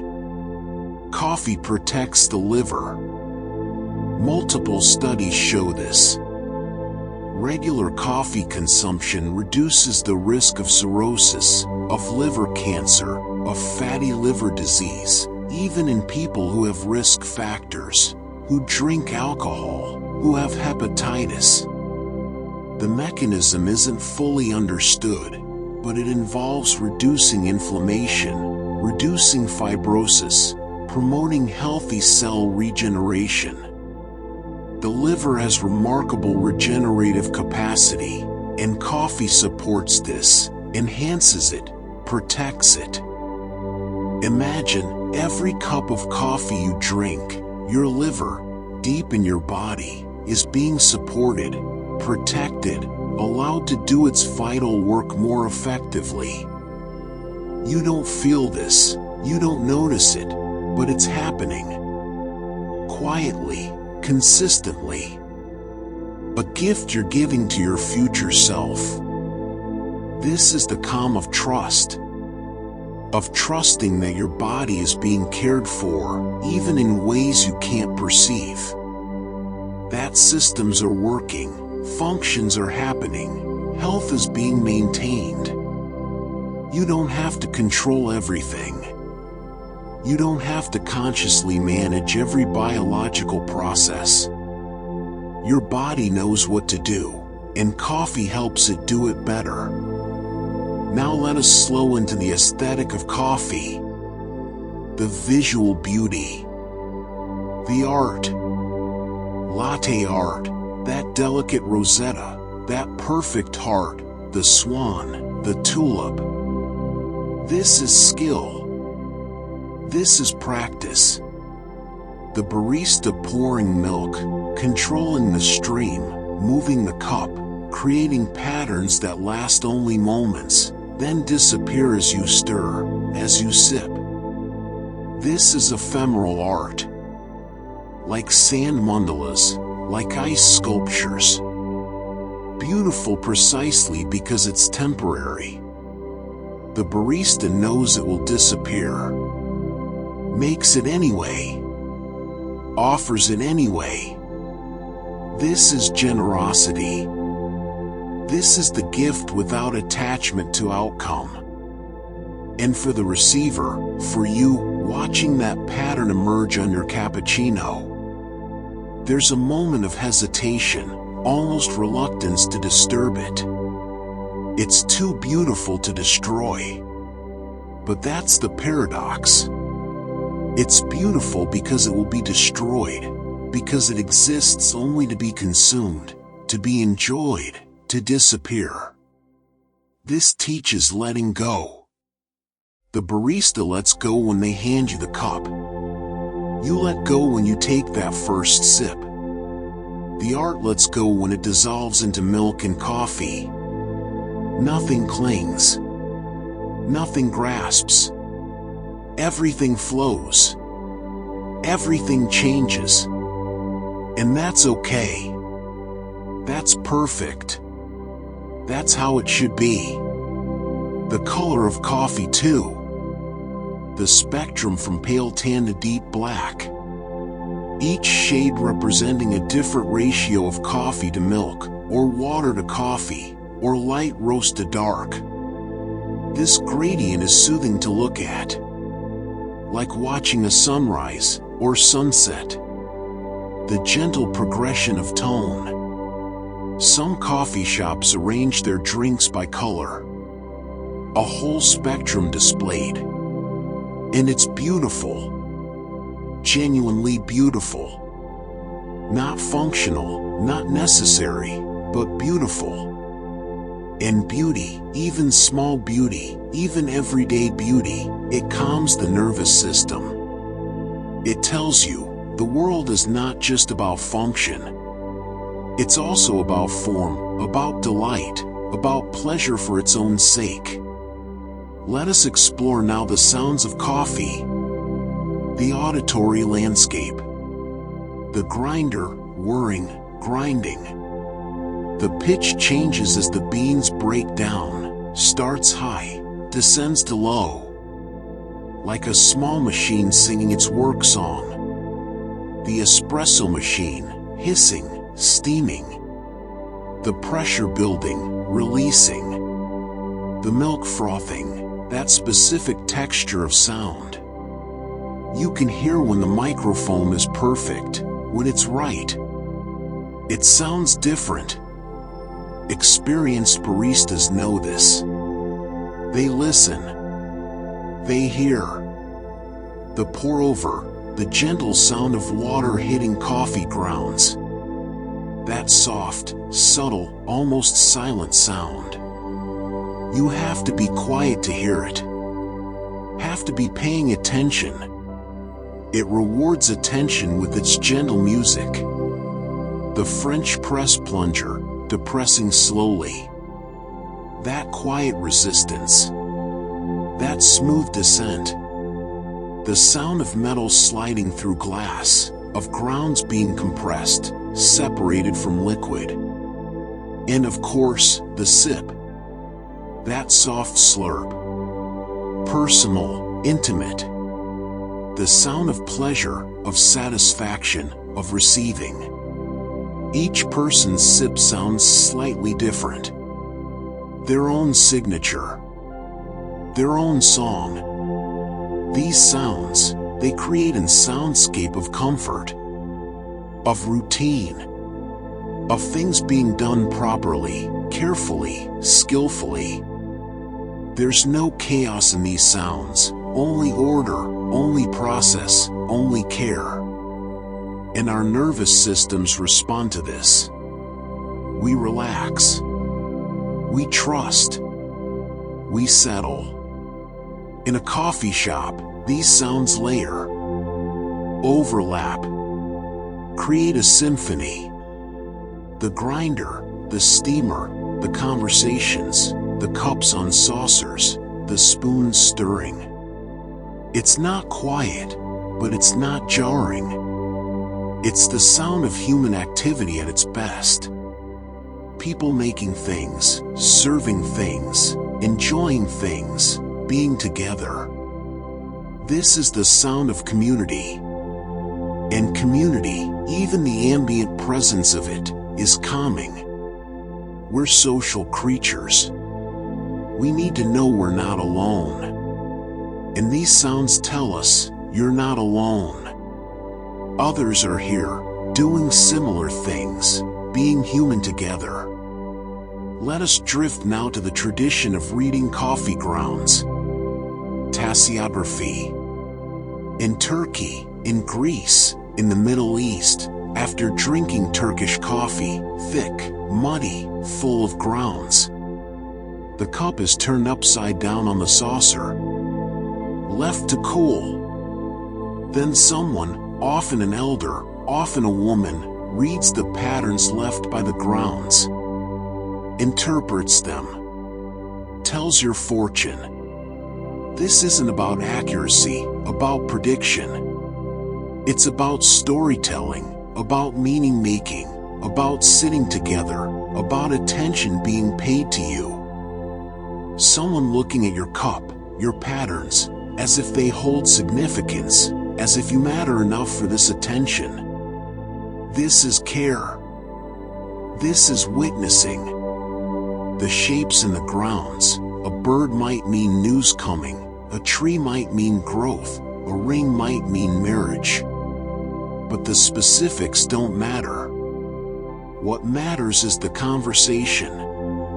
The elder sharing wisdom. The younger person feeling seen, heard, considered. This is what coffee facilitates. Not through any magic in the grounds, but through the structure it provides. The excuse to sit, to talk, to be together. Coffee is the vehicle, but connection is the destination. And even without fortune telling, even alone, looking at the grounds in your cup, the patterns, the randomness that creates shapes. This is like looking at clouds. Your brain finding patterns, making meaning. This is the human impulse, to find order in chaos, to create stories, to make sense. This impulse is not just acceptable, it's necessary. It's how we navigate the world, how we cope, how we find meaning. And coffee, generous coffee, it provides these small opportunities, these moments of reflection, of interpretation, of story. Let us explore now the concept of coffee and creativity's darker companion. The artist's struggle. The writer's block. the musician's doubt. Many creative people drink coffee while working. But coffee doesn't remove the difficulty of creation. It doesn't make the blank page less blank, the empty canvas less empty. What it does is it allows you to sit with the difficulty, to stay present with the discomfort, to not flee. The writer, staring at the screen, the coffee beside them, cooling, being reheated, cooling again. The coffee marks time. It says, you've been here an hour, 2 hours, 3. You're still here. Still trying. This is dedication. This is discipline. The coffee witnesses it. And when the breakthrough comes, when the words finally flow, when the melody emerges, when the image appears, the coffee is there too. Not causing the breakthrough, but accompanying it. Being part of the moment. So that later, the smell of coffee might trigger that feeling. That sense of flow, of rightness, of creation happening through you. This is classical conditioning. Pavlovian response. But it's not manipulation. It's using your brain's natural tendencies to support your goals, to create triggers for desired states. Coffee is anchor. Coffee is cue. Coffee is companion in the creative struggle. And even if the work doesn't come, even if the page stays blank, the coffee is still there. Still warm, still flavorful, still providing a small comfort in the midst of frustration. This is enough. Sometimes, just having something to hold, something to sip, something reliable and familiar. This is enough to keep you going. To prevent despair. To remind you that not everything is hard. Some things are simple. Some things are pleasant. Like coffee. This is the calm of acceptance. Of knowing that struggle is part of the process. That difficulty doesn't mean you're failing. It means you're working. And coffee, it helps you stay with it. Stay present. Keep going. Now let us journey to the moment of the harvest. The picking of the coffee cherry. The cherry is ripe, bright red, or sometimes yellow, depending on the variety. It releases from the branch with just the right amount of pressure, too little and it's not ready, too much and you're forcing it. Just right, and it drops into your hand, into the basket. The pickers, they know this. They can tell by touch, by sight, which cherries are ready. They move through the rows, selecting, leaving, selecting, leaving. This is judgment. This is discernment. This is skill. And the cherries left behind. They'll ripen. They'll be picked in the next pass, maybe a week later, maybe 2. The tree is harvested multiple times. Each time taking only what's ready, respecting the plant's rhythm, the fruit's timing. This is the opposite of industrial agriculture, which wants everything ready at once, which breeds uniformity, which prioritizes efficiency over quality. This is relationship agriculture, working with the plant, respecting its nature, accepting its diversity. And the picker, at the end of the day, their hands stained red from the juice, their basket full, their back tired. There's satisfaction in this work. Tangible results. You can see what you've done. You can hold it. Count it. Know it. In our digital age, so much work is abstract. You push pixels. You create documents that exist nowhere and everywhere. The harvest, the picking, this is real. This is connected to the earth, to plants, to fruit. This is grounding. Literally. And when you drink coffee, you're connected to this moment, to these hands, to this work. Your abstract digital life, your screen time, your virtual meetings. They're balanced, just for a moment, by this connection to something real, something grown, something harvested by hand. This is grounding for you too. Even if you never touch a coffee tree, even if you never visit a farm, the connection is there. In the cup, in the taste, in the knowledge.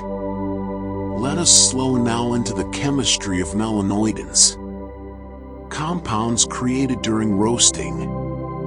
When coffee beans roast, when they heat to 300, 350, 400 degrees Fahrenheit, complex chemical reactions occur.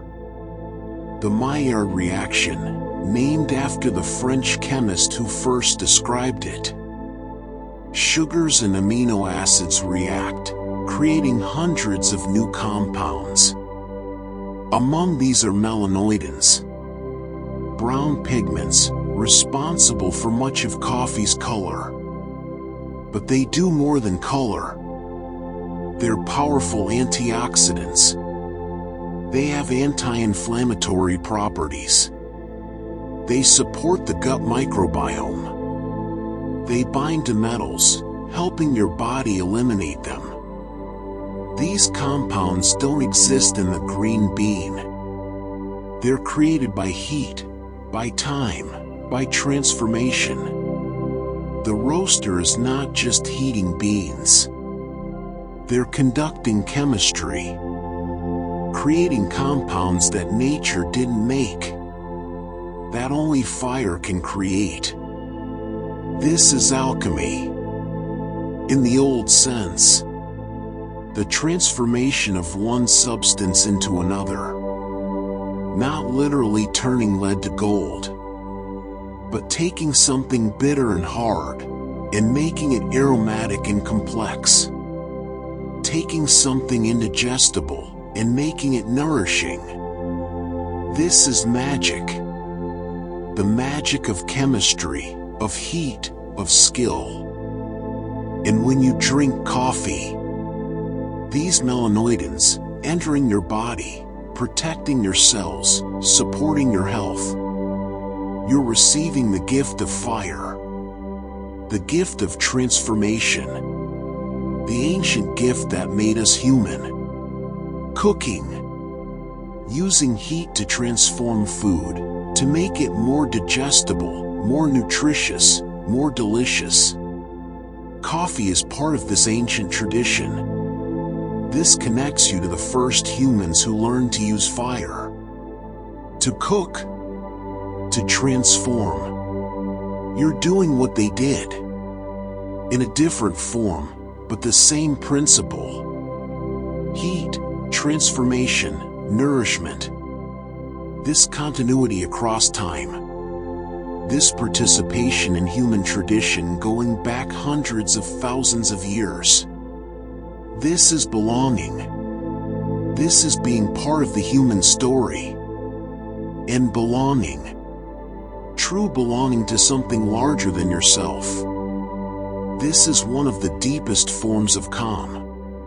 Let us explore now the concept of coffee and fasting. The morning ritual for those who skip breakfast. Intermittent fasting has become popular. Many people don't eat breakfast. They extend their overnight fast. 16 hours, 18 hours, sometimes longer. But they do drink coffee. Black coffee.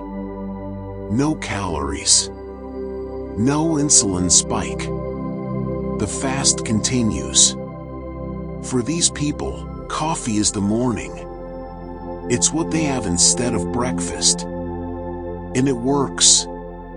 The warmth, the flavor, the ritual, the caffeine. Together, these satisfy. They're enough. The stomach doesn't growl. The energy stays stable. The mind stays clear. This is because coffee affects ghrelin, the hunger hormone. It suppresses it slightly. Not drastically, but enough. Enough that the morning is comfortable, manageable, not a struggle. And the ritual matters. Even without food, there's still the morning routine. The preparation. The first sip. The sitting. The transition from sleep to day. Coffee provides structure, continuity, familiarity. Even when you're changing your eating pattern, even when you're doing something different, coffee remains constant, reliable, comforting. This is the calm of having something to hold on to during change, of not changing everything at once, of keeping some things the same while others evolve. This is wise. This is sustainable.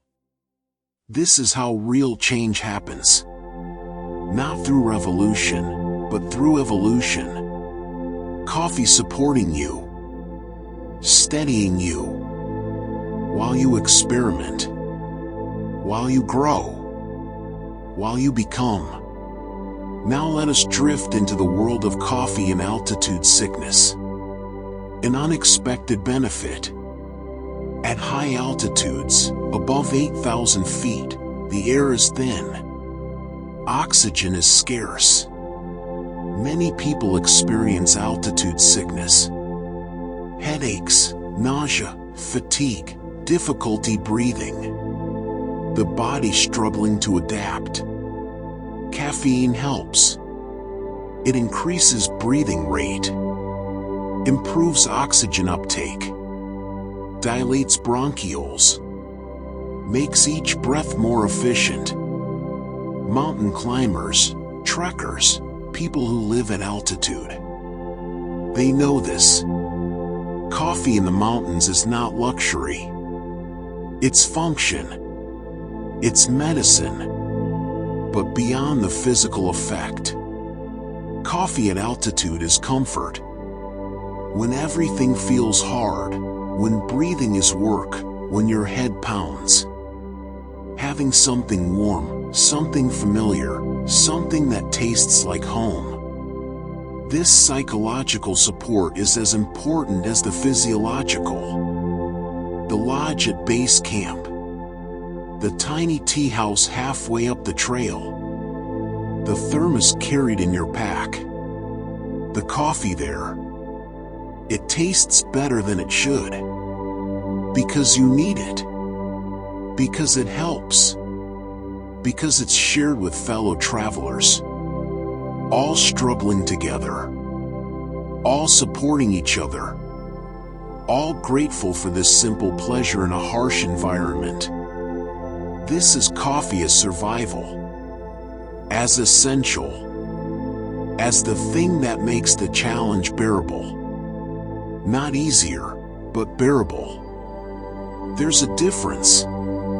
Easy would mean changing the mountain. Bearable means changing yourself. Adapting. Persisting. And coffee helps you persist. This is the calm of resilience. Of knowing you can handle difficulty. That you have tools. Resources. strategies, that you're not helpless. You're capable. And even in the harsh places, even in the thin air, even when everything is hard, there's still coffee, still warmth, still comfort, still a reason to keep going. Let us journey now to the concept of coffee and diabetes. The unexpected protective effect. Multiple large studies have shown regular coffee consumption, even several cups per day, reduces the risk of type 2 diabetes. The more coffee people drink, the lower their risk. This seems paradoxical. Caffeine can temporarily raise blood sugar, but long-term, the effect is protective. The mechanism involves chlorogenic acid, which slows glucose absorption, and magnesium in coffee, which improves insulin sensitivity, and the overall anti-inflammatory effect, which reduces the chronic inflammation that contributes to insulin resistance.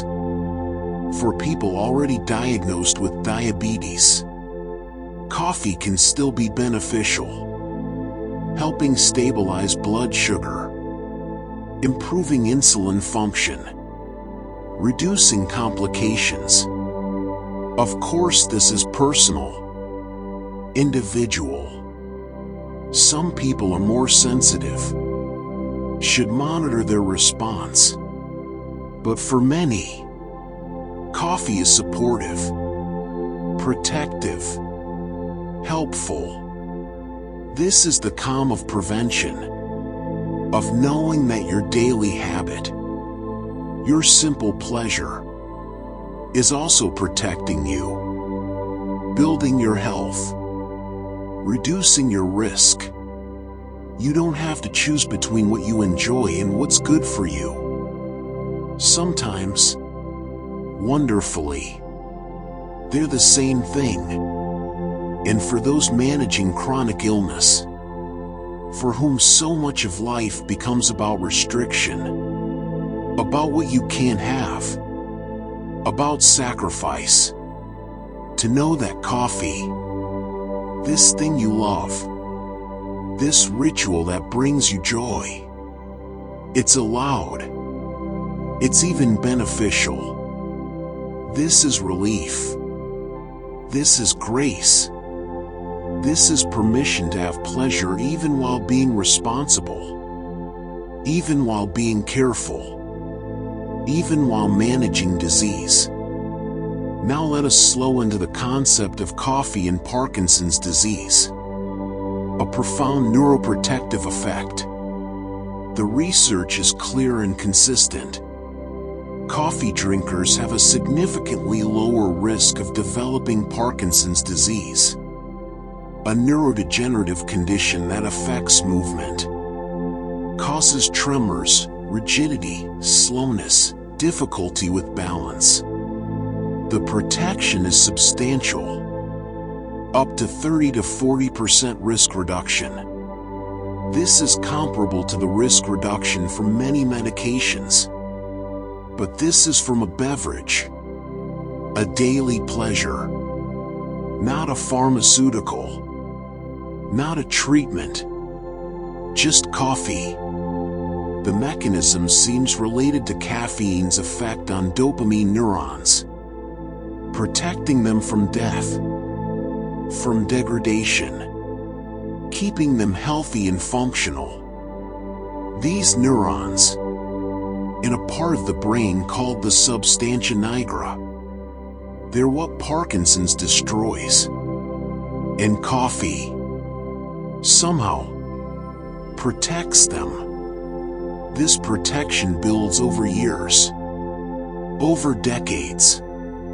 Each cup, a small investment, a small act of care, that accumulates, that adds up, that makes a difference you won't see for 20, 30, 40 years. but will be profoundly grateful for if, when, you reach old age. This is the calm of the long view, of patient investment, of trusting the process even when you can't see the results, of faith in accumulated small goods. This is wisdom. This is maturity. This is understanding that the most important things happen slowly, invisibly, quietly, over time. And for those who already have Parkinson's, coffee can help manage symptoms, improve motor function, enhance the effectiveness of medications. It's not a cure. Nothing is. But it's support. It's something that helps. Something that's pleasant. Something that maintains a connection to normal life, to routine, to ritual. And when so much has changed, when so much has been lost, these small continuities matter. They matter enormously. Let us explore now the coffee processing methods. The transformation from cherry to bean. After picking, the coffee cherry must be processed, the fruit removed, the bean cleaned, dried, prepared for roasting. And how this is done, it profoundly affects the flavor. The washed process. The cherries are pulped, the fruit mechanically removed. The beans still have a mucilage layer. They're fermented in water, 12 to 48 hours. The fermentation breaks down the mucilage. Then they're washed, dried. This creates clean, bright, acidic coffee. The flavor of the bean itself shines through. The natural process. The whole cherry is dried. The fruit remaining on the bean, drying on raised beds, in the sun, over weeks. The fruit ferments slightly, imparts its sweetness, its fruitiness, into the bean. This creates wild, complex, fruit-forward coffee. Sweet, funky, unusual. The honey process. A hybrid. The fruit is removed, but some mucilage remains. Sticky, sweet, like honey. Hence the name. This creates coffee somewhere between washed and natural. Balanced. Complex. Sweet but clean. Each method requires different resources, different climate, different skill. The washed process needs abundant water. The natural process needs consistent sun. The honey process needs precise control. The farmer chooses based on what they have, what their land provides, what the market wants, but also based on what they believe makes the best expression of their coffee, of their place, of their work. This is artistry. This is decision-making that affects flavor, affects value, affects how the coffee will be perceived, used, enjoyed. This is responsibility. This is care. And when you drink coffee, knowing which process was used, tasting the effect of that choice, you're appreciating the full chain of decisions. From planting to picking to processing to roasting to brewing. Each choice made by someone. Each choice affecting your experience. This is interconnection. This is relationship. This is gratitude for the many hands, the many minds, the many moments of care that brought this coffee to you. This is the calm of appreciation, of recognizing labor, of honoring work, of not taking for granted, of paying attention to where things come from, how they're made, who made them. This attention, this gratitude, this is what transforms consumption into communion. And so, we arrive at the end of our journey. Though like all good journeys, the end is also a beginning, a return, a coming home. We have traveled together through the world of coffee. From ancient Ethiopian forests to modern coffee shops. From the molecular level of caffeine and adenosine to the global scale of the coffee belt circling our Earth. From the chemistry in your brain to the community in your neighborhood. And through it all, one truth has emerged, again and again, in different forms, different expressions, but always the same truth. Coffee is not about the caffeine. It's about the calm of ritual, of doing the same small thing, the same way, each day. Building continuity, creating structure, anchoring yourself in routine. The calm of presence, of being fully here, with this cup, this moment, this breath, not rushing ahead, not lingering behind, but here, now, exactly where you are.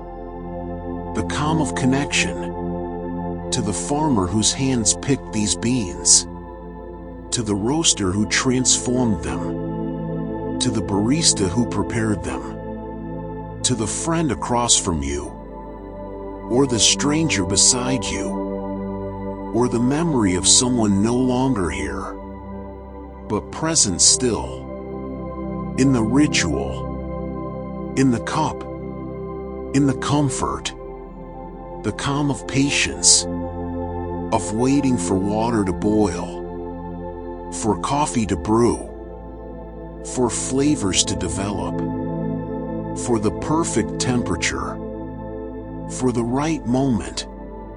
Patience that says, good things take time, and time well spent is never wasted.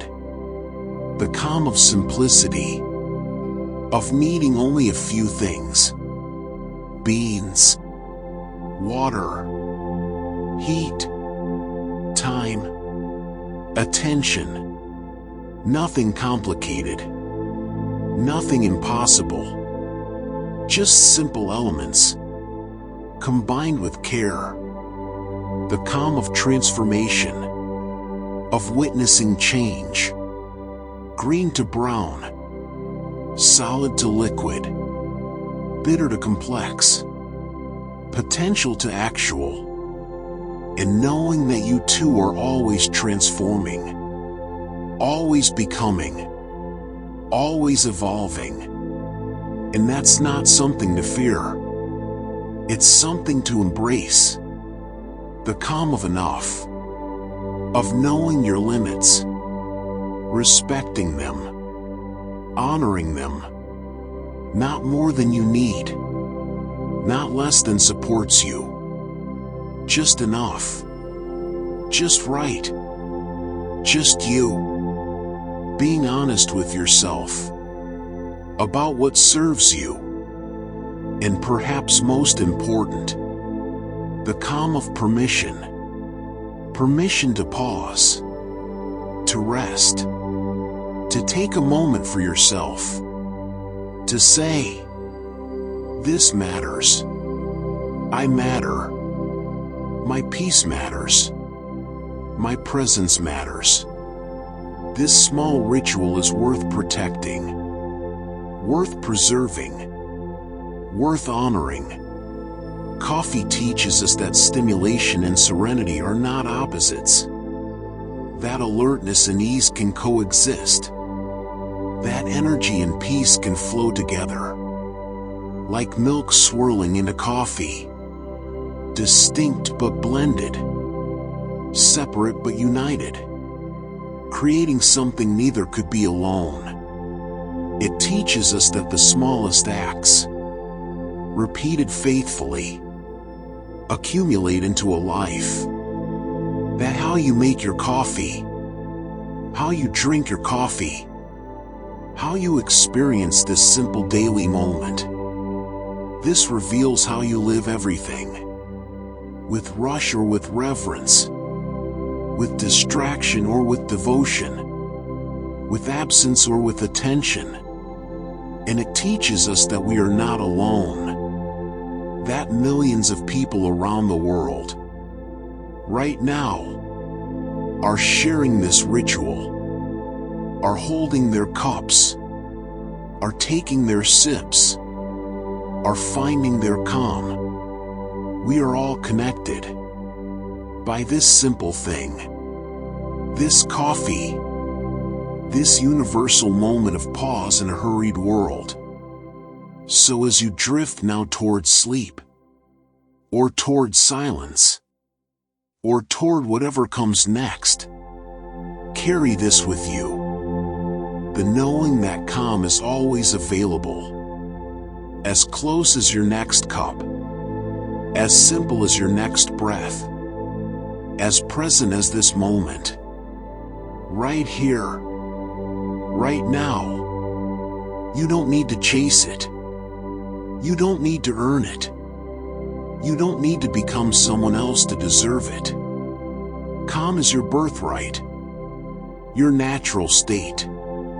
Coffee just reminds you, invites you back, welcomes you home. And tomorrow morning, when you wake, when you prepare your coffee, however you prepare it, remember this journey. Remember these truths. Remember that you're not just making a beverage. You're creating a moment of peace. You're practicing presence. You're honoring yourself and the world and the long chain of care that brought this coffee to you. May your coffee always be warm. May your mornings always be gentle. May your heart always know peace. May you always find calm in the simple things, in the daily rituals, in the quiet moments, in the space between breaths, in the pause between sips. Thank you for traveling with me through the world of coffee, through the landscape of calm. Rest now. Rest deeply. Rest well, knowing that you carry this peace within you. Always. Already. Complete. The cup is empty now, but you are full. Full of knowing. Full of calm. Full of connection. Full of peace. Sleep well, dear traveler. Sleep deeply. Sleep peacefully. All is well. All is calm. All is exactly as it should be.